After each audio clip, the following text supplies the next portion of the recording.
Well, good afternoon, everyone, and thank you so much for coming. This is very special.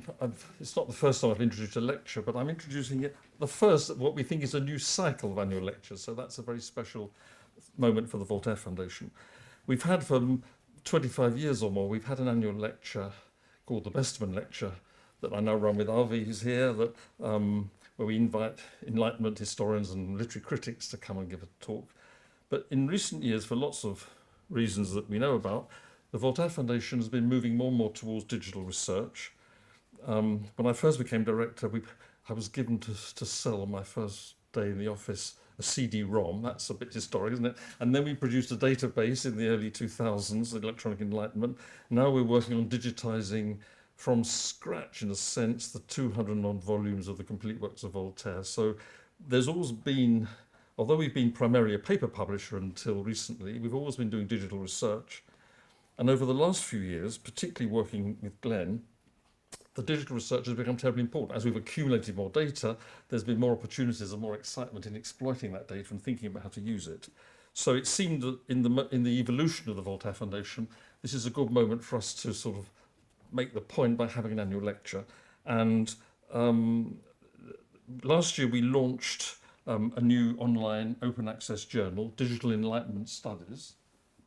And I can't say take a copy with you because it's online, but you can take with you a postcard, a beautifully designed postcard outside. So please have a look. It's a fantastic journal. It's establishing a whole area of research, and it contains wonderful articles, including one by Mikko and his team in Helsinki who are here. And if you're inspired to send us an article, we'd like that too. So we've begun by founding this new online journal, open access. It looks beautiful.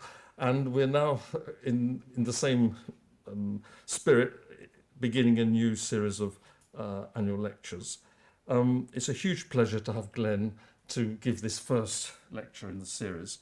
I think we met probably before, but the first time we met and worked together for a long time was when you were Mellon Fellow in Digital Humanities, funded by the Mellon Foundation in 2011 to 2013. And although you then left Oxford and you went to the ANU, where you were at the Centre for DH Research, and you've, of course, before that and since then, you've been working in Chicago on the Artful Project, producing amazing 18th-century digital resources, and not least the Encyclopédie. And since 2018, Glenn has been Professor of DH in the French department at the Sorbonne. But in all that time, you've always had a connection with we've maintained a connection with the Voltaire Foundation. And you're currently, since 2021, the Astra Foundation Research Fellow in Digital Humanities. And I also want to say, as we're celebrating the way that the Voltaire Foundation is moving into digital research, I do want to pay particular thanks to the Astra Foundation, who's represented here tonight by Elizabeth. The Astra Foundation, 3-4 years ago, made us an extraordinary grant, which has enabled us to really establish ourselves in this area. And it was a really transformational grant, which has enabled us first to establish ourselves in the area of digital research and to employ lots of younger researchers and to invite younger people. So it's played a really key part in helping us develop in that direction and encourage young researchers and scholars in Oxford. We're incredibly grateful. Some of our researchers are here tonight, and Glenn has been the Astra Foundation Research Fellow and has been a key player in helping us direct that new direction of our research. I also should mention Glenn's publications. He published his thesis, which was on the literary theory of Peggy, published by Oxford. I know that you've edited a special issue of Humanities Research on political vocabularies. We worked together on a book on Voltaire's correspondence and readings of quotation in Voltaire's correspondence. This is a lovely book, Digitizing Enlightenment, that you edited with Glenn Rowe in our monograph series published by Oxford. I'm here to advertise, obviously. We have copies on sale afterwards. And recently, I think Glenn's published a book called Observer la vie littéraire, which you published with Garnier with Didier Alexandre. So there's a hugely impressive list of publications, not to mention immensely distinguished articles. Glenn and his colleagues from Chicago, several were here, Robert's here, Clovis is here, have done really pioneering work in thinking about data reuse and citation strategy in the Encyclopédie and the Encyclopédiste. And some of those things I think may come back into this lecture today. I'm not sure. I haven't yet asked Glenn what he's going to talk about. But crucially, Glenn's also just pulled off the magic for every researcher, an ERC Consolidated grant, currently I think in year 2, which has a great title and a great logo, Modelling Enlightenment. It's modern, I should have said, modern, Modelling Enlightenment, Reassembling Networks of Modernity through Data-Driven Research. So the idea here is to use big data and to use that, to shape that through experiment, to try and remap, I think, well, I don't speak for Glenn, but I think the attempt will be to remap the way we conventionally think about French Enlightenment writing. I'm not sure how much today's lecture will draw on that. We're going to see. But you have a great title, The Poetics of Text Reuse, Digital Intertextuality in the 18th-Century Archive. Glenn, it's a fantastic pleasure to have you here. Thank you very much.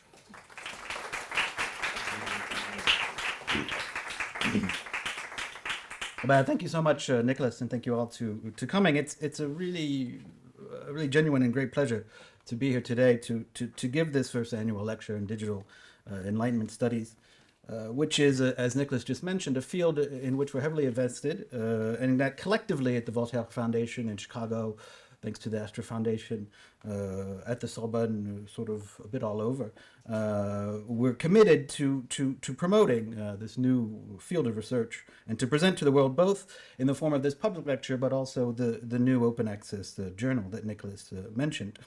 The raison d'etre for both of these initiatives is the realization that this field of study, digital approaches to the 18th century in general, has reached a certain maturity, and digital collections a certain critical mass, which warrants and welcomes new scholarship and forms of academic outreach. This is not to say that digital research has fully and finally been accepted by the humanities mainstream, but simply that we're perhaps on better footing today than at any time in the past 2 decades.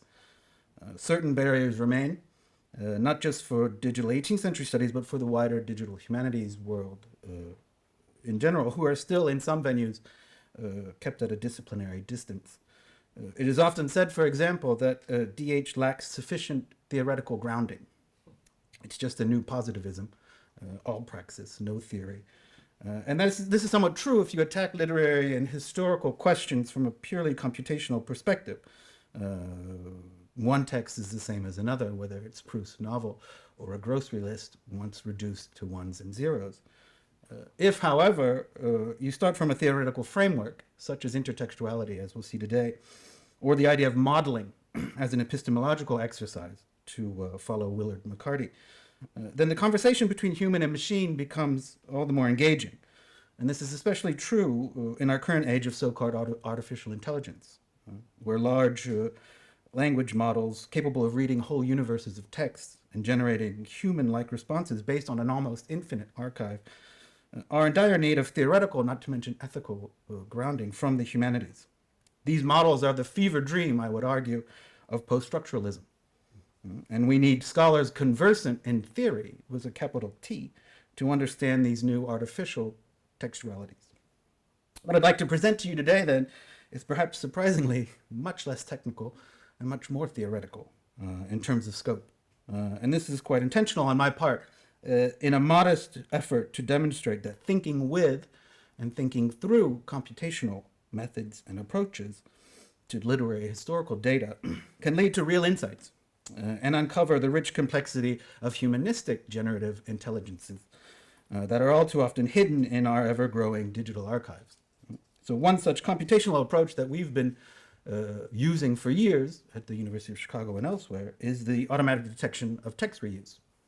And this is, as I said, an old in computational terms, goes back to 2002, at least in its first official naming of text reuse. And it's quite prosaic in its definition. It's the reuse of existing written sources in the creation of a new text. And in this paper, they talk about a sort of similarity spectrum where you have information retrieval, which is the classic document retrieval methods that go back to the 60s and 70s, bag of words models, if that means anything to you, where we think about how documents are related to each other in a sort of semantic similarity space. Text reuse is somewhere in the middle between the two, and then on the right is the near duplicate detection, which we know and love as plagiarism detection in all of its glory. To think about this theoretically, we might say that text reuse is a form of intertextuality. And you could, which is a theory that comes out of the 60s and 70s in France. Juliette Kristeva is the first to use the term. She uses it as a translation of Bakhtin's notion of dialogism, and then it sort of takes off in the tel quel circle from there. You could have a sort of conservative approach to intertextuality, which would be the Harold Bloom school of influence, where the criticism, the art of knowing, the hidden roads that go from poem to poem, where poetic geniuses sort of have to grapple with the great giants of the past, and they necessarily borrow from these predecessors to assert their own poetic authority. More radically is the Barthian school of intertextuality, where every text becomes the sort of intertext, where other texts are always present in it at various levels, in more or less recognizable forms, texts from the previous culture and those from the surrounding culture. Every text then becomes a new fabric or tissue of quotations from the past. Between these two, I wouldn't say oppositions, but between these two views, I take a more middle road, not surprisingly either, more Genettian in my take of intertextuality. And Genet, in his great work on palimpsest, defines it as a relationship of co-presence between two or more texts, that is to say, identically, and most often by the actual presence of one text in another. In its most explicit and literal form, it is the traditional practice of citation, which I now put in the middle of our spectrum, with or without inverted commas, with or without precise reference. In a less explicit and less canonical form, that of plagiarism, which is an undeclared but still literal borrowing. Clearly, today we think of text reuse it's a bit sad actually, as a form of plagiarism, and almost exclusively as a form of plagiarism.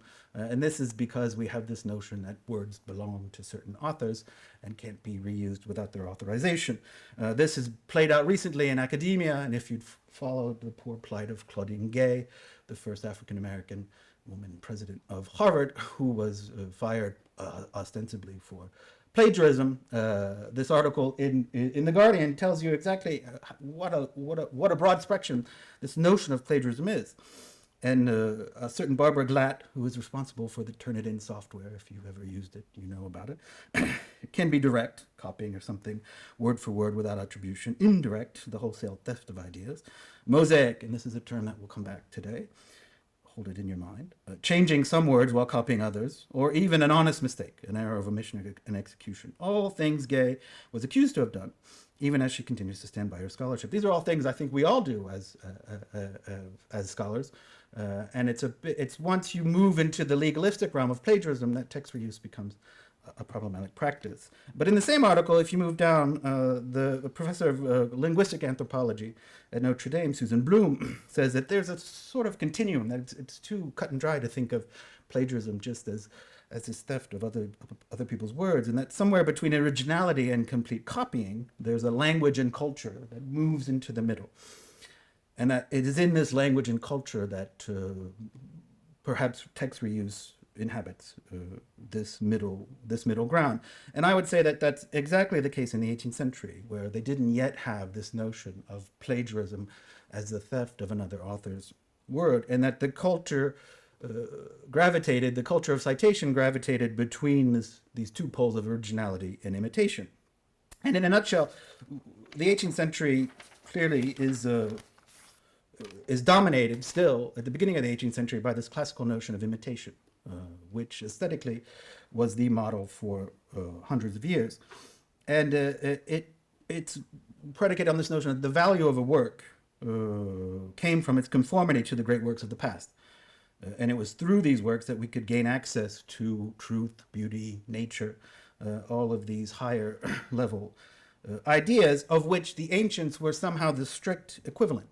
So speaking of Virgil, for example, Pope remarks that perhaps he seemed above the critic's law, and but from nature's fountain scorned to draw. But when examined on every part he came, nature and Homer were, he found, the same. From the 18th century onwards, and under the influence of German Romanticism in particular, Literary works were understood as more or less the emanation of what was unique in each individual, their genius. And at the same time, the poet developed a new and immediate relationship with nature, one that didn't have to be based on representations of the ancients. To see this in action, we look to Racine's preface to Britannicus from 1676, where he praised the conformity of his work to that of Tacitus. I had copied my characters after the greatest painter of antiquity, Tacitus, and I was then so full of reading of this excellent historian that there was not a striking feature in my tragedy for which he did not give me the idea. So the model clearly of imitation. Compare this with just 100 years later, with Rousseau, as we know, in his opening volley of the Confessions, where he takes pride in having no predecessor and indeed no successor.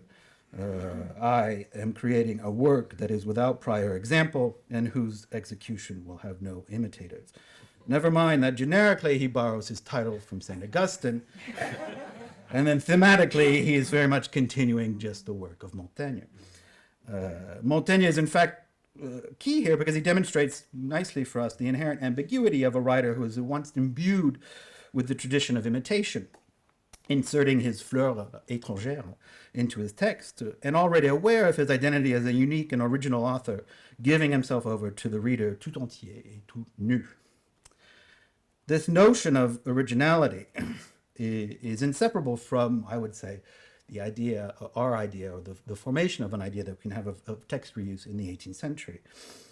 And this is a notion that Roland Mortier, for example, has demonstrated as being rather new to the 18th century, and in fact tributary of the French Enlightenment, this notion of originality as an aesthetic category. And in fact, the word isn't used in French until the very end of the 17th century, by Roger de Pile, talking about the originality of paintings, one of a kind, that can't be copied.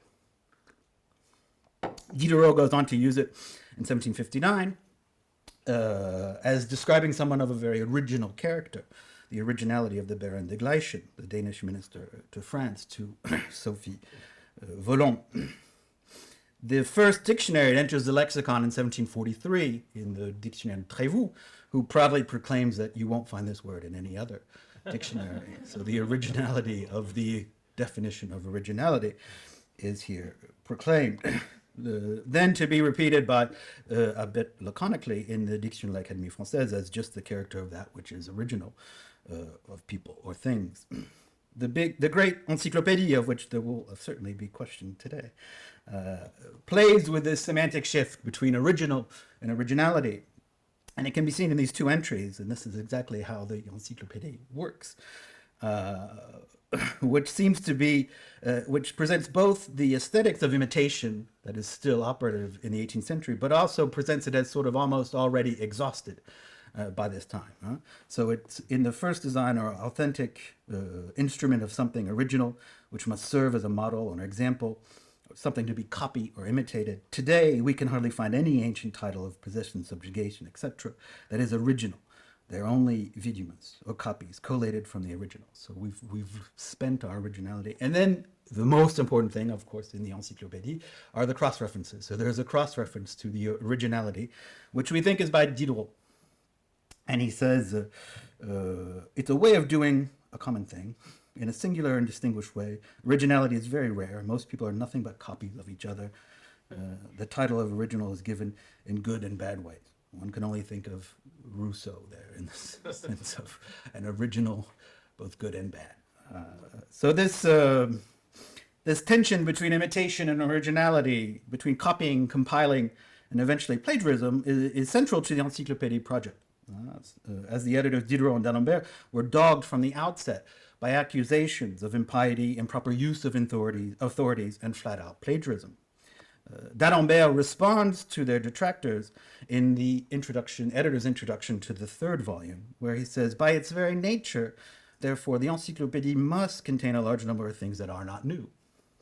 Among the various works that the Encyclopédie has been accused of borrowing from, other dictionaries have been singled out.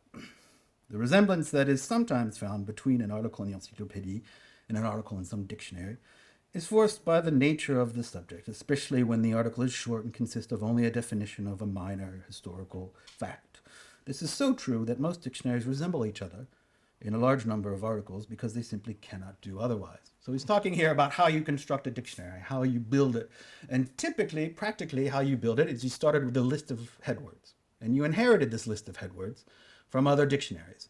And it was understood that if an older dictionary had a word in it, you probably needed it in your dictionary, whether you thought it was a good idea or not.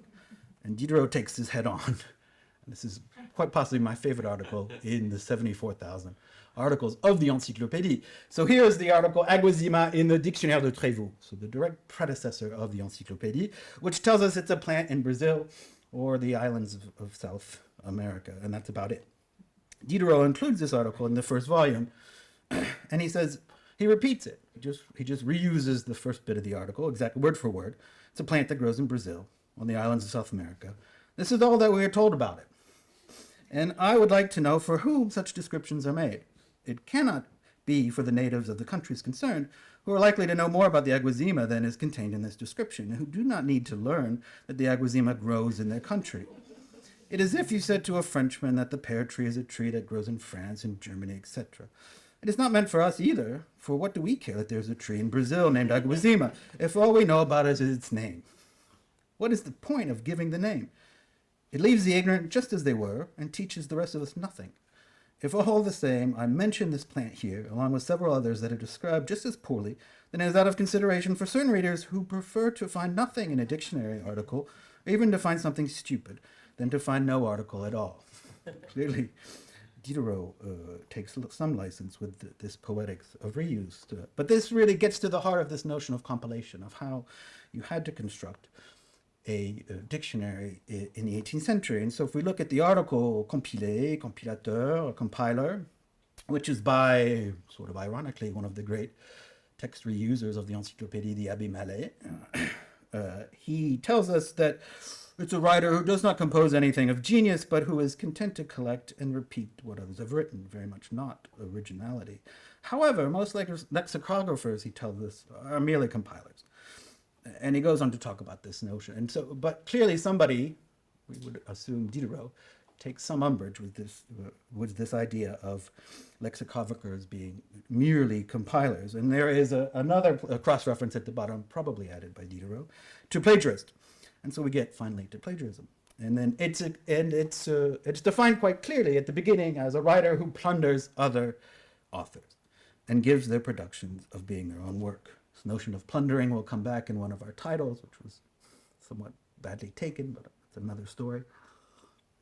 And then Diderot goes on, and he says, but lexicographers, at least those who deal with the arts and sciences, seem to be exempt from the law, the common laws of mine and yours. They do not claim to build their own land nor to draw from it the materials necessary for the construction of their work. Indeed, the character of a good dictionary, such as we would like this one to be, consists largely in making the use of the best discoveries of others. What we borrow from others, we borrow openly in broad daylight, citing from the writers from which we have drawn. Our status as compilers, and he repeats the term, gives us a right or title to take advantage of everything that we can contribute to the perfection of our purpose, wherever it may be found. If we steal, it is only in imitation of the bees who gather for the profit, or for the public good. And this notion of bees that gather, it goes back to the Renaissance, clearly. Montaigne even brings this up as he's just a bee that's taking nectar from wherever he finds it for the better good. And it cannot exactly be said that we plunder authors, again, back to our title, but that we draw contributions from them for the benefit of letters. So this then is how plagiarism is presented in the Encyclopédie. At once something that's bad, but given the right context, could be potentially quite good, and in fact, almost a moral duty. And we'll see how this evolves. Voltaire takes this definition back up in his great work of text reuse, the Questions sur l'Encyclopédie, in 1772, and he has a sort of mercantile definition of plagiarism. When an author sells the thoughts of another for his own, this petty theft is called plagiarism. We could call plagiarists all the compilers, all the dictionary makers who do no more than repeat opinions, errors, impostures, and truths already printed in previous dictionaries. But they are at least plagiarists in good faith. They do not claim credit for invention. They do not even claim to have unearthed the materials they have assembled from the ancients. They have merely copied in the laborious compilers of the 16th century. They sell you a quarto on what you already have in folio. Call them booksellers if you like, or not authors. Classify them as second-hand writers rather than plagiarists. This brings to mind the work of Antoine Compagnon on la seconde main de la littérature. Finally, and most interestingly, Marmontel will take up this notion of plagiarism in the Supplément à l'Encyclopédie in 1777. And he is quite clear that it's no great thing to be, it's no great tragedy to be a plagiarist, and it's a sort of literary crime. So it's not so serious. For which pedants, envious people, and fools do not fail to put famous writers on trial. So same true today as it was then. Plagiarism is the name they give to a theft of thoughts, and they cry out against this theft as if they themselves were being robbed, or as if it were essential to public order and peace that the properties of the mind should be inviolable. Clearly, this is before the modern laws on copyright. Anyone who brings to light, either through expression or appropriateness, a thought that was not his own, but which would be otherwise lost, makes it his own by giving it a new being, for oblivion is like nothingness. So here, plagiarism is a positive thing. And in fact, you have to do it. You have a right to posterity to reuse others. In public law, ownership of land is conditional on it not being cultivated, it's being cultivated by the owner. And if the owner let it fallow, society, which would have the right to demand that he give it up or sell it. The same is true of literature. He who has seized a happy and fruitful idea and does not develop it, leaves it as a common property for the first occupant, who will know better than he does how to develop its richness.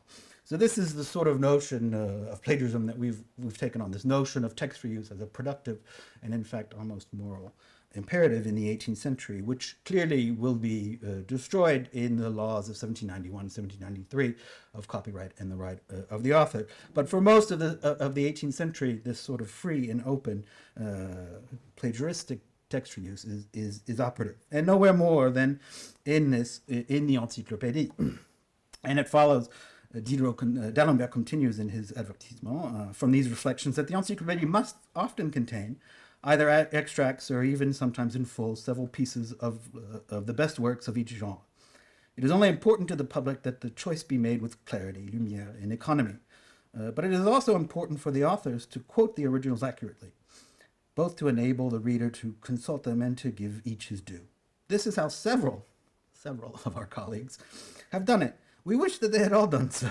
But in any case, when an article is well done, it is equally enjoyable to read it, from whichever hand it comes, and the disadvantage of failing to quote, which is always great in relation to the author, is much less so in relation to the dictionary.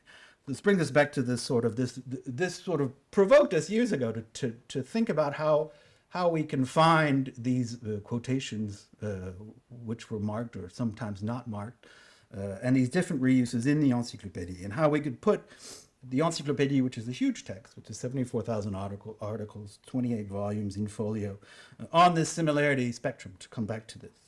And we did tests in information retrieval and similar article comparisons, and we tried plagiarism detection. It was a bit too strict, and so this is how all of this is a sort of preface to how we got to investigating automatic text reuse. And we published 2 articles. Again, I mentioned the first in Plundering Philosophers, and now you see where we get this title from, in 2010, which experimented with all these different sorts of information retrieval. And then there's something borrowed, which is more or less outlining how sequence alignment, an approach to text reuse, can be particularly fruitful. For us, and these are slides that I've, in true text reuse manner, have reused for at least 15 years. The investigation of these sorts of relationships begins with identification of similar passages using sequence alignment, which is a technique that's used in other domains to find different strings of similarity. So it's used a lot in bioinformatics to think about similar DNA sequences, plagiarism detection, which I've mentioned, and then inversely in text collation, so looking for zones of variance into liked traditions. We were inspired, Mark Olson in particular, at Artful at the time, was inspired by the bioinformatic approach of sequence alignment. This is still in use today. Colleagues in Helsinki are here that use the BLAST algorithm, which comes directly out of the bioinformatic world. At Artful, we've developed, Mark Olson and now Clovis Gladstone, who is here, our own system called TextPair. This is as technical as I'll get today. It's not very technical at all. But this is, it gives you an idea of what TextPair does, what the system does. We take large databases, we pre-treat them, turn them in what's called n-grams, so groups of words.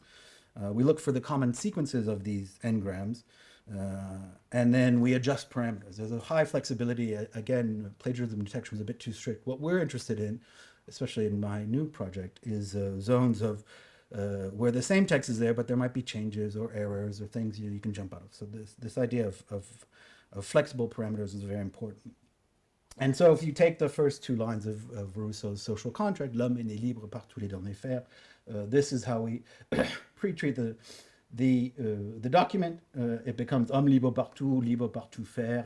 You can see how this works. The idea being that homme libre partout, if shared between two documents that are not the same document, is a fairly rare event.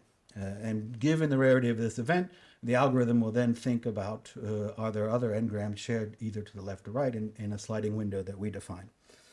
So this is a deceptively straightforward notion of intertextuality. It's the same set text, more or less, in two different places. But as you'll see today, the range of text reuse, the detection of reuses is only the first step. And in fact, it's understanding how these reuses are employed and deployed in the 18th century that it becomes really interesting. So for example, there's no real surprise that the Encyclopédie cites or uses Pierre Bayle. It was a known predecessor of the Encyclopédie. And we find a very long segment at the end of the article on Spinoza. But what is surprising is that at the end of the article, the Abbé Yvan finishes in Bayle's voice. So he concludes the article in a je finis par dire. So there's no quotation marks. Bayle is mentioned at the beginning. So there's something going on here.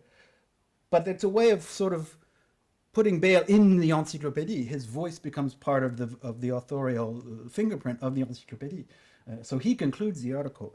Whether or not the readers of the time knew this, it remains to be seen. But for us, it was a clear indication that we had no idea what was going on here until the computer found this match. It can do, we found this with lots of different work. So for example, the idea of using Locke in the Encyclopédie is really, really interesting. And we can do this using text from Echo, which is a translation, obviously. And using Locke in the Encyclopédie was a bold move. Locke's second treatise was in France banned and burned. It was on the index. So if you said, I'm going to cite Locke, chances are the censor would come and say, no, either take it out or you'll lose your privilege. But Jaucourt is a man possessed, and he says, I'm going to use Locke, I just won't tell anybody what's going on here. And so all through the article, gouvernement is lots and lots of Locke, with no indication whatsoever that this is where it comes from. And again, it's more or less, it's not a copier-coller, it's not that he's taking a bit of Locke and just pasting it in for an article. It's that he's weaving it into his own articles to support his own arguments.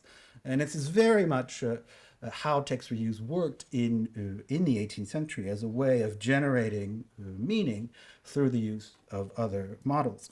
This caused us to think about the status of different works. What works could you cite in the Encyclopédie? What couldn't? You could cite the Henriade, for example, which was less controversial, but you could never cite, or you shouldn't ever cite the Lettres philosophiques, because again, like Locke, it was banned and burnt. And then there was a whole sort of spectrum of dangerous works that would make their way into the Encyclopédie. It was really stupid to think about citing de l'Esprit, because de l'Esprit from Helvétius, in fact, causes the Encyclopédie to lose its privilege because of its association with materialism. But once again, Jaucourt he is quite insistent. So he uses a bit of de l'esprit in his article on La Démon, but he gives a tip of the hat here. He says to people, oh, here it is. There's no quotation marks. There's just this passage, and he says, c'est dit un beau génie de ce siècle. So it's up to the reader to understand who is this beau génie, what's going on. Would they recognize this as Helvétius? Not so sure. It's true there's a whole system of coding that goes on in the encyclopédie. So l'historien philosophe is Voltaire. Le plus grand génie du siècle is Montesquieu. There's lots of different other ways of referring to people, but this is again a case where perhaps the readers of the 18th century saw what was going on. Not so sure. Readers today certainly do not. Some specialists maybe. But it's a real area where the computer can bring us to new knowledge. And this was published, of course, with Dan Edelstein and Robert Morrissey. And then we continued along this vein, thinking about hidden voices in the Encyclopedia, which is a polyphonic work, as you saw with the sort of incorporation of Bayle. Maybe we know there's 140 authors, but maybe there's many, many, many more that we just don't know about. And one of these, of course, was Émilie du Châtelet. And somebody knew that the article Hypothèse was in fact drawn more or less from her Institution de Physique. And so we took a digitized version of the Institution de Physique, and we compared it to the Encyclopédie. And what was it? It was really interesting. We found, I think, 13 articles with at least some Émilie du Châtelet. She's, of course, not an author. There's only one female author in the Encyclopédie. And Diderot refers to her as an anonymous woman. It's a bit sad. We think it's Joco's wife. It's an article on fashion. That's the only woman in the Encyclopédie. But nonetheless, you can see that some of these articles, and we've given them a score, as in how much du Châtelet is in there. Contradiction is 95% du Châtelet. And the reason that Formet is mentioned everywhere is that there was this guy named Samuel Formet, who was the secretary of the Academy of Berlin, and he was going to make his own dictionary. And then he heard about Diderot and d'Alembert, and he got discouraged. And so he gives his papers to d'Alembert, and he says, do what you want with them.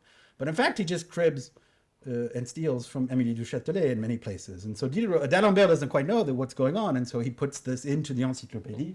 But in fact, all these articles continue, for example. D'Alembert says these come from the papers of Samuel Formet, but it's Émilie du Châtelet.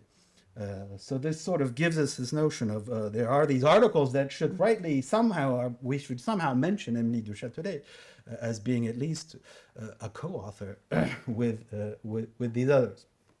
And then recently, or somewhat recently, we thought about translation as reuse. So if you know sort of the history of the Encyclopédie, it started out as a translation project of the English Cyclopedia of Ephraim Chambers. And then eventually, quickly, it got out of hand, and they decided, well, it's going to be much more than just a translation. But they had this block of text of translations of articles that were started by different people, and we're never quite sure where they occur in the Encyclopédie.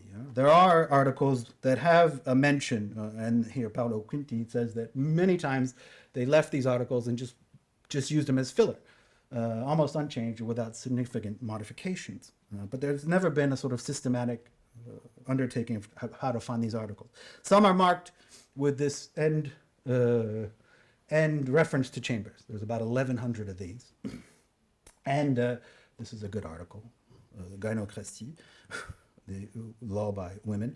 And you can see what we wanted to do was somehow draw this connection between the Chambers at the bottom and the Encyclopédie at the top. And at the time, I think it was 2018, 2019, it was before these great multilingual language models. So I'm sure now, today, we could do it much more easily. Clovis probably has different ways, but we did it in a pretty hand-cranked way, as we said. As we digitized the 1742 Chambers, which was the Chambers that Diderot owned, we ran it through Google Translate automatically, and we kept the structure, and we built a virtual dictionary, a sort of fake French Chambers. And with that French Chambers, we ran the sequence alignment against it to find articles. So, for example, Gynocracy comes back, and we had to really get fine-grained on our comparisons because obviously it's a modern translation. So, for example, it totally has no idea what a petticoat government might or might not be. It's un petit manteau gouvernement. So it makes no sense whatsoever. It's a terrible translation. But there's enough n-grams, there's enough content in there that we're able to get a match. And again, it was already signed by Chambers, and we only found about 800 of the 1100. So it could be due to translation, it could be due to lots of different things. But we found like 2,500 more articles that had no mention to Chambers whatsoever. So for example, our friend the Abbé Mallet writes the article Démoniaque, which is a word for word, the same amount of paragraphs, the same cross-references as Chambers. It's taken clearly, directly from Chambers, and he signs his name to it. So again, is this a Chambers article, or is this the Abbé Mallet? Moving on, this is sort of to give you a very synthetic view of how we envision text reuse detection. We're progressively moving out of the encyclopédie and into the sort of larger communication world of print culture in the 18th century. This is Robert Darnton's famous communication network. And the idea here is that information flows in the 18th century through all sorts of different channels. Oddly enough, correspondence doesn't show up on his communication network, which I've always found a bit odd. But again, this goes back to our time here, my time here in Oxford with Nicholas. One of the first ideas we had was electronic enlightenment. Correspondence in general should be really rich for text reuse. There should be some sort of platform in which text reuse is filtered through this information space that is at one time sociable, but also a way of diffusing information, a way of building literary authority, and otherwise. So we all know electronic enlightenment. And to give you an example of how this sort of thing can work with correspondence, we can take an event like the earthquake in Lisbon in 1755. It happens in November 1st. And we know that Voltaire gets news of this, gets wind of this, and it sort of shakes his faith in an optimistic worldview, in divine providence, as it were. And he writes a poem. And we find traces of the poem already in January 1756. So it's very fast in terms of early modern. And it's just a little bit. And it's someone that writes to Van Haller, who says, well, I was in his presence, and he recited this poem, and I have these last 8 verses. And it's a very funny letter, because he says, he wrote this poem, I was sent the 8 verses which enclose here. I have reason to believe that in his own admission, it seemed to me these were a little materialistic. And I've replied, but there's no indication here, I've replied with a few fragments of my own translation of Van Haller's work on the Origine du Mal. So this is a sort of Frankenstein poem here that is 8 lines of Voltaire, 8 lines of a translation of Van Haller's work, which he does directly into the correspondence. So this is this poetics of text reuse that's being. And if we compare the 8 lines by Voltaire, we can see this is, we talked about this afternoon, this idea of at some point you get to the end point of these reuses, you want to see what the differences are rather than the similarities. And in this case, the last 2 lines don't make it into the final cut. And because we're using modern text from the Voltaire Foundation, we wouldn't get this end of this couplet. Que faut-il au mortel, il faut souffrir, se soumettre en silence, adorer et mourir. So Voltaire thought this was a bit depressing, and he doesn't continue on with it. But it's a way of recreating this sort of notion of he's creating through the correspondence. He's creating different ways. He's retouching his work, and eventually the sequences get longer as we go on. And so by March, it's much longer, and it's another letter to Van Haller where he says, I was in the present, and he gave cette pièce retouchée. So we know it's a retouch piece. And again, here we can show that more or less it's the same version, right? There's a few differences. Providence and puissance has been changed, suprême, je lève. But again, this can tell you how the correspondence is really interesting to see different states of a work which don't quite make it into editions, or might not make it into editions, but good ones they will. Finally, then we know as a sort of media event, somebody sends the letter to Rousseau and says, what, are you going to let this guy question divine providence? And of course, Rousseau is always up to the challenge, and he responds with this really long letter, which is about 6,000 words, which gets printed as on optimism and sort of flies all over Europe. Voltaire was not very happy about this, that his letter was printed.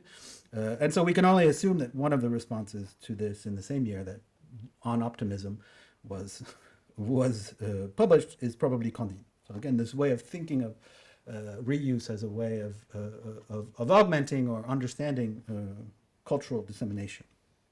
And also, I'd be remiss not to mention just the way that Voltaire reads, and reads with his correspondence, which is really interesting. He was like a Reader's Digest. And he loved to accept works, and he'd send it to his friends. So here, Delhomme is another Helvétius works. It's published posthumously, 1771 or 1773. Here, Voltaire is taking little snippets out of it, sending it to d'Alembert and saying, "Oh, don't you think this is great? It's too bad it's actually a pretty bad book." He does the same thing for Madame du Deffand, which is nice because she's blind. So he's sort of saying here, I'm giving you all of the good parts. Don't waste your time with the book. It's a bad book, but I've given you the good things. And he says, I take these little diamonds at random, madam. There are 1,000 of distaste whose brilliance struck me. That does not prevent the book from being very bad. I spend my life looking for precious stones in manure. And when I find some, I put them aside and make a profit from them. That's why bad books are sometimes very useful. So here, in a nutshell, is the sort of text reuse poetics of the 18th century. So this is notion of somehow you accrue through this dissemination of both the act of extracting these precious diamonds from books, but also sending them out. So we can't pick it up unless somebody sends it out. So text reuse can only help you in this moment that somebody reuses the text again. But again, it's a whole question. So we have writer's notebooks, for example. So Voltaire knows he has his notebooks. So these are the things that he writes down, these quotations. So how, what's the moment that he decides a quotation is going to move out into the world? And so all of this to move finally to the new project we have now, which is to think precisely about this whole sort of network, or this whole sort of realm or cultural system that is the 18th century, based on reuses. So we want to think about intertextual networks. Don't worry too much about this network. They all sort of look like giant hairballs when you do it, but Voltaire's always in the middle. That's just because, as I said, he was a real text reuser. And this project called Modern that Nicholas mentioned is based on this notion that perhaps we can think about the exchange of text reuses. So not just identifying the reuses, that's the first step, but thinking about how the reuses travel and are used and reused through networks. And so borrowing from work from Dan Edelstein, who started sort of looking into networks at Stanford with the Mapping the Republic of Letters project. More recently, thinking about social network analysis as a way of understanding cultural exchange through different areas. And here, Ruth and Sebastian Anhart have been instrumental in promoting this approach in the humanities. They have a wonderful new book out I recommend to everyone called Tudor Networks of Power. There were also, of course, an Oxford Studies collection by Dan and Chloe Edmondson, thinking about how to use social network analysis for the humanities. And a good primer, again, is by Ruth and Sebastian with Catherine Coleman and Scott Weingart, The Network Turn. For my own part, to keep this notion of theorizing into it, I add a sort of extra layer of what Bruno Latour calls the actor network theory. And here, the way we think about this with the networks that we want to build, the two advantages of actor network theory, one is that there's no presuppositions, there's no a prioris. You simply generate these networks and you try to trace where the data takes you. So it's very online with what we call data-driven research. You build the data sets, you run the algorithms over it, what comes out, then you try to make sense of. And also within this sort of intellectual framework of actor network theory, actors can be anything. They need not be human beings. They can be books, they can be text, they can be snippets, they can be speed bumps, as Bruno Latour tells us. It's anything that affects the behavior or the predicted behavior of a network.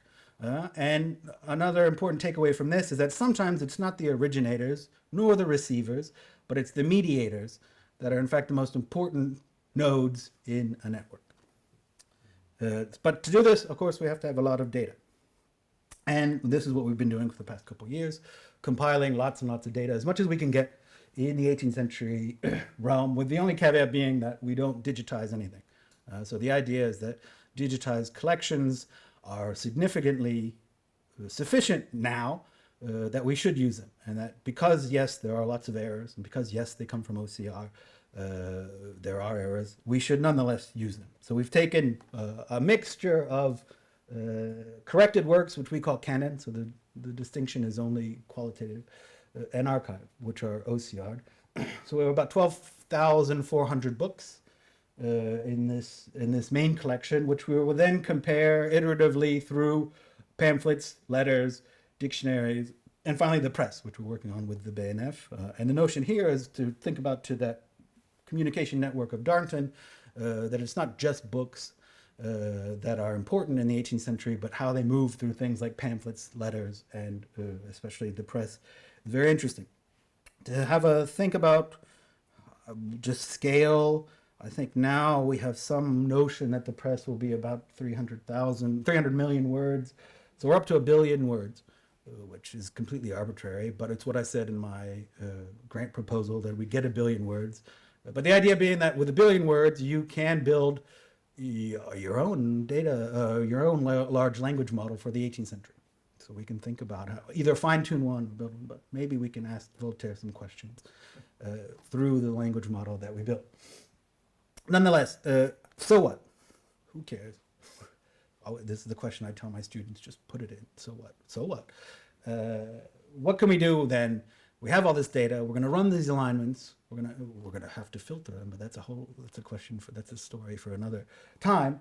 The first thing we want to do is just simply supplement traditional methods. It's just new ways of doing what historians have always done, but on steroids in some sense, in a way that's both faster and perhaps more comprehensive. So it will contain, the modern database will contain a great number of these intertextual reuses, make it possible to sort of follow the fortunes of intertext or concepts as they move through this information space. This is very much the sort of conservative side of intertextuality, come from Harold Bloom. So to take one example, we have Boileau, who writes Rien n'est beau que le vrai sur le aimable.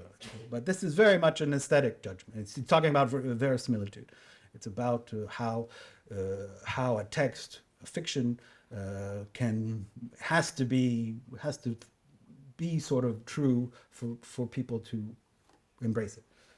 And you can sort of follow it as it moves through the 18th century. And so Condillac brings it up, but in speaking about imagination. So it's still very much aesthetic, this notion that it's still verisimilitude, but he's talking about the imagination and how the imagination forms in fables and fictions, etc. By the time you get to Samuel Constant de Rebecque, he repeats it, he has quotation marks, it's good, but he undermines completely Boileau.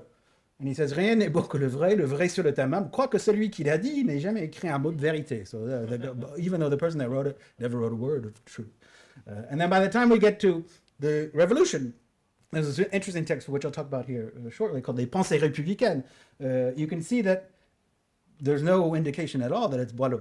So we have no idea that's Boileau. The text is there, but just by its context, you can see that it's changed into a moral category. This true, this vrai, is very different from the beginning vrai, from Boileau. And so by this time, it's changed completely in its valence. So that's just one example of what you could do with our data set. Secondly, this gets to what Nicholas was mentioning earlier, in a sense of distant reading, we hope we can really sort of remap the literary history of the 18th century, using these sort of social network analysis and how they move through the different thing. And this sort of presupposes a sort of radical notion of intertextuality, where everything is an intertext. And in fact, it's more about this process of dissemination, Barthes tells us, not of reproduction, but of productivity. So an intertext, or a cluster of intertext, is a productive force. Sometimes without an author, without any reference to intentionality. It's just these reuses that sort of move through these texts. And so we have to sort of think about different ways of thinking about authorship, how we understand authors in this text, and for us, it's just one attribute of a text object. So the text is primordial for us, the text that circulates, that moves its way through. If we know the author, great. If we don't, it's all right. We hope to find it at some point. And these attributes then can be derived from other relationships between text objects. And then an author object, if we talk about author objects in our networks, it's the result of the combination of all these different characteristics attributed to it by the relations between the text objects. So this is a sort of, an author is important, not because of what we read about literary history, but it's their place in the network and their sort of lines of force as reusers. This also causes us to think about what's a text. Very prosaically for us, a text is a sort of concordance of at least 4 similar trigrams that follow within a defined interval. But this poses all sorts of questions, and all reuses are not equal. So for example, this comes from Dario Nicolosi, who found this great example of Marat during the Revolution reuses, whether consciously, or whether on purpose or not, we don't know. It doesn't really matter. Fénelon. So you would never join these two together. He changes it a bit. The Lion de Numidie becomes Tigre, but the context is completely different. I mean, it's just, it couldn't be clearer. And so here we're saying, this is what we want. This is exactly what we want. But nonetheless, in the bottom here, and the titles are the same, and we'd say this is really interesting. But if you look at the text, it's not interesting at all. It's a reuse. It's an intertext. You can't say it has an author. It circulates. It has some value, but we're not quite sure what. So this sort of gets us into this notion, and this is exactly we've been trotting out this notion of Barthes for 15 years, but we never quite got to the end of the quotation. And then he says, in fact, intertextuality is a condition of any text whatsoever. It's obviously not reducible to a problem of source and influences, which is what we've always thought. Intertext is a general field of anonymous formulas, the origin of which is rarely identifiable, of unconscious or automatic quotations given without inverted commas. So this is, how do you find that? How do you understand that? What does that mean? And how can we implement that into our networks? And then finally, to come back to Genet, he says, in fact, some texts are really, really hypertextual, and this is before Tim Berners-Lee, so it's a theoretical hypertext. There's no literary work that, to some degree, and depending on the reading, does not evoke another. And in this sense, all works are hypertextual. But like Orwell's equals in the Animal Farm, some are more hypertextual, more obviously, massively, and explicitly than others. The Encyclopédie is one of these. Diderot's, Voltaire's Question sur l'Encyclopédie is one of these hypertextual works. And we find them again and again in popping up. The Pensée républicaine, this is a beginning, a sort of very preliminary look at network measures. It kept popping up. We didn't even know what it was. It was just in our corpora. And then we looked at it and we said, oh, this makes perfect sense why it would be there. And why would it have these high scores? Because it's a text reuse machine. And he writes it in at the very beginning of the revolution, and he says, I'm offering it to these students, all these little maxims, all these little pensées, and you have one a day that you're meant to read and think about and ruminate on, and it's for the entire Republican calendar. And so again, we thought, well, this is really interesting. We should be able to find more than we thought, but in fact, it was a lot of work, and Dario had to do a lot of hand checking for these different things. But we can find the sort of modern sources. There's a lot of Rousseau, there's some Benjamin Franklin, there's some Duclos, there's a history of China. So it's very syncretic in its sort of where these come from. But there's a whole massive maxims of reuses that we can't identify and that remain unidentifiable. And so if you just take one day, so this is the first décade of one décade of Frimaire, you can see the different sort of pensées that go through. Here some we haven't found.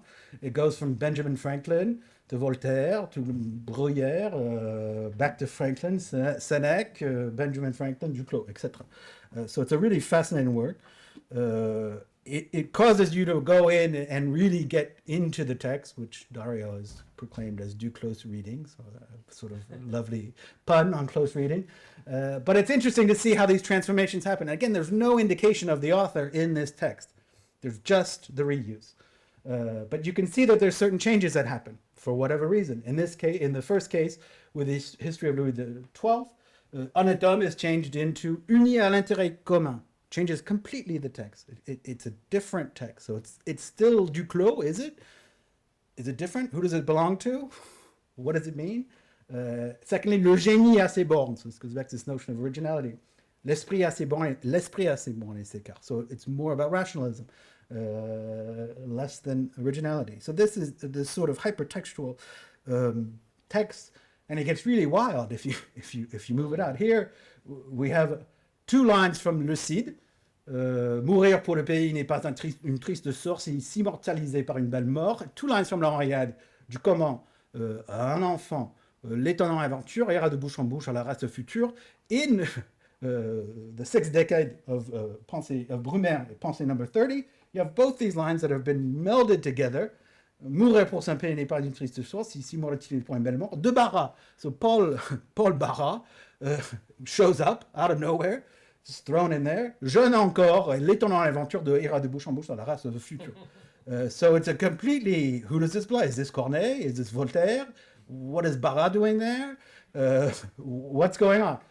So again, the computer takes you only so far, and then you have to just sort of think about what's going on. And then finally, another text that's popped up, which is completely crazy, and I'll end on this, is this text by Jean-Marie Chassaignon, who's completely unknown. It's too bad Katrina Seth isn't here today. She might be one of the few people with Michel Delon who actually knows who this person is, because it showed up in her anthology of French poetry from 2000.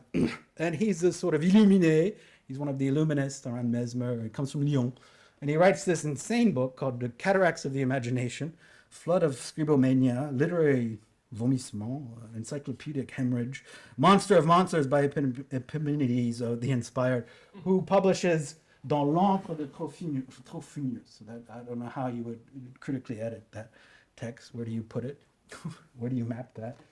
Au Pays des Visions, well, it gets a little more specific. And it's an insane book, but it's really interesting because I think it's the culmination of this really open poetics of reuse for the 18th century. And he has this preface qui n'en est pas une. So he says, I'm not going to write a preface, and then he writes 100 pages of preface. Where he says, I'm just weaving together here prose and verse. I call on all the annals to my aid. I call on all the authors. I review them as the new dictator of the literary republic. I indulge in the factious who make this next, etc. So you get sort of where he's going. My pamphlet fleshed out, it's 4 volumes, by the way, not quite a pamphlet, fleshed out in this way with historical traits swollen with dissimulations of the mind, studded with quotations of all kinds, becomes a literary mosaic. So this goes back to what I said at the beginning. And you can see it. He takes great inspiration from one, Montaigne, because he said Montaigne is great because he'll put a chapter title and then he'll give you a chapter that has nothing to do with the title, and he thinks that's amazing. And Pierre Bayle. So you can see the sort of inspiration from Bayle in all of his notes to notes. So he has one phrase, one sentence here. Je vole donc au lieu où vous êtes, qui devient un sanctuaire pour moi. There's an asterisk note. There's another note that goes on for 2 more pages, just commenting himself. And he's both his notes. So it's a fantastic work. Sometimes he cites where it comes from. Other times there's nothing. So again, it's this machine. It's a sort of text reuse machine. I won't read all of his quotes, but he gets really into this notion of how he's building with all these different types of texts. What he calls we have to build a type of encyclopedia. So he's taking up this notion of the encyclopedia. We come back to it. We have to use this idea of universality. With a multiplicity of their talents, this is the poet, to throw into the same work the salt of the epigram, the roses of adulation, the nettles of sad earth, every genre, every author, the entire 18th century should come to bear on this text. And he continues on this bizarre overflowing, so it's this sort of expansion of wandering thoughts and hidden passages, does not require a very strange effort of the imagination. Imaginative, which I wasn't quite sure what that word is in French. With dictionaries, collections, patient copyists, and time, the most limited scribe is capable of populating the literary universe with encyclopedic monsters. So to echo our times, with the right tools, the right large language model, the right resources, we too can build these sorts of poetic monsters. And perhaps that's precisely what language models like GPT are, encyclopedic monsters. Diderot, of course, already foresaw this monstrosity in the making of his Encyclopédie. when he took stock of their universal text in 1755, far from the perfect system of human understanding that was proposed by d'Alembert in the preface, in the Discours préliminaire, what they had was uneven, unwieldy, and ultimately uncontrollable. The proof can be found in 100 places in this work. Here we are bloated and exorbitantly fat. There we are lean, petty, pathetic, dry, and scrawny. In one place we are skeletal, in another we rather seem dropsical. We are by turns dwarves and giants, colossus and pygmies, standing straight, nicely built and well proportioned, hunchbacked, lame, and deformed. Add to all these quirks that of a text which is sometimes abstract, recondite, and mannered, more often careless, drawn out, and diffuse, and you will compare the work to a monster of the poetic art, or even to something more hideous yet. As the predecessor to Wikipedia, and perhaps even the internet, or at the very least the World Wide Web, and in direct lineage with the other imaginary machines of Charles Babbage and Ada Lovelace, of Alan Turing, of Vannevar Bush, the poetics of reuse enacted by the Encyclopédie, and indeed, as we've seen over the entirety of the 18th century, is a resolutely modern, if not to say contemporary, phenomenon. And we who live now amongst the encyclopedic monsters of AI would then do well not to forget our history. To return very briefly to our illuminated poet, I tried to find more information of him in 19th century biographies, so the great France littéraire. It just says he was born and died. And it gives a list of his work. But at the very end, there's a very curious note where it says, Monsieur Chassaignon left behind many a manuscript, which his brother, a grocer in Lyon, used to wrap the medicines in his shop. Clearly, this is yet another example, perhaps not so much intractable in computational terms, of the poetics of text reuse. Thank you very much.